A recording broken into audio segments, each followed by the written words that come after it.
BNP সবসময় জনগণের পাশে ছিল, থাকবে, কারণ জনগণ বিএনপিকে ভালোবাসে। তাই আগামী দিনে বিএনপি দেশ ও জনগণের দায়িত্ব নিতে চায় বলে মন্তব্য করেছেন বিএনপির নেতারা। মাসুম আলিসার ডেস্ক রিপোর্ট। বৃহস্পতিবার জামালপুরের দেওয়ানগঞ্জের হাইস্কুল মাঠে বিএনপির জনসমাবেশ। বক্তব্য রাখেন দলের নেতারা।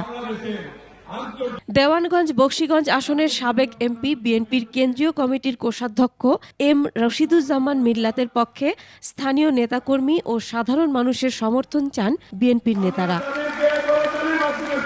এম রশিদুজ্জামান মিল্লাত সকল ভেদাভেদ ভুলে দলের নেতাকর্মীদের ঐক্যবদ্ধ থাকার আহ্বান জানান। আমার অন্তরের অন্তঃস্থল থেকে আপনাদের জন্য যে ভালোবাসা সেটা নিশ্চিত করে দিয়েছি।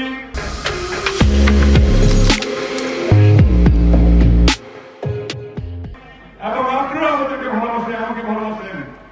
আমাদের সেই সময়, যে সময় আমরা পরিচালনা করেছি সরকার, ক্ষমতায় নয় পরিচালনা করেছি, যখন আবার যদি আমরা সরকার পরিচালনা করি, আপনারা যে ভালোবাসা দিয়েছেন এবং আমার যে ভালোবাসা আপনাদের জন্য রয়েছে, তার একটি অটুট বন্ধন ইনশাআল্লাহ প্রমাণ করে দেওয়া।